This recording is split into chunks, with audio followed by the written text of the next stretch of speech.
الرسم بمواضيع مختلفة يتطلب عملا جادا وتخطيطا صحيحا لكي يظهر للناظر بجمالية وحرفنة متقنة، وهذا ما عمل به اتحاد التنس العراقي ونادي الصيد بإقامة أول بطولة عربية للرواد باللعبة بمشاركة دولتين عربيتين هما تونس ومصر، اللتين لبتا الدعوة مساهمة منهما في كسر أقفال الحظر المفروض على ملاعبنا من خلال عودة خطوط الأمن والأمان بفضل قواتنا الأمنية وحشدنا الشعبي. هذه البطولة هي رسالة أنه بغداد هي بلد الحضارة والرياضة والأدباء والشعراء والثقافة، وهي قلب الأمة العربية، وإن شاء الله قبل نهاية هذا العام نحتفل بانتصار قواتنا المسلحة بتحرير مدينة الموصل من جرذان داعش. اليوم احنا فرحانين هنا، وان شاء الله الجايات افضل.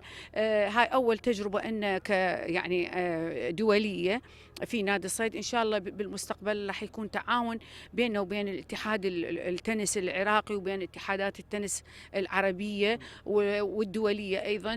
3 أيام هو عمر البطولة التي حملت أوراقا عدة في مضامينها، منها عودة الروح لملاعبنا بإقامة التجمعات العربية، كذلك الاحتكاك بين اللاعبين العرب ولاعبينا في كيفية الاطلاع على المستويات الفنية.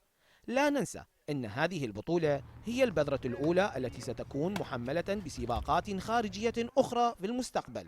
ليس هذا فقط، بل إنها اتسمت بقوة المنافسة بين اللاعبين المشاركين. والله هم الرواد جميل، يعني فيهم اكو يعني قدموا مستويات طيبة، واكو قسم يعني على قد اعمارهم ما قدموا، انا اعتبر جميل جدا. بالرغم من حصول الفريق العراقي على المركز الأول والفريق المصري على المركز الثاني والفريق التونسي على الترتيب الثالث، لكن الكل كان ناجحا بهذا التجمع العربي الذي يجب أن ينتشر بفعاليات رياضية أخرى على أرض الوطن، وهذا يعتمد على عمل كل اتحاد في إبعاد غيمة الحظر لتظهر مرة أخرى شمس البطولات الخارجية. رسالة مهمة جدا حملت مضامين عديدة في كسر الحظر المفروض على ملاعبنا من خلال مشاركة هاتين الدولتين اللتين ساهمتا وبشكل فعال في عودة نبض البطولات الخارجية من جديد لملاعبنا. زيد غالب، العراقية الرياضية، بغداد.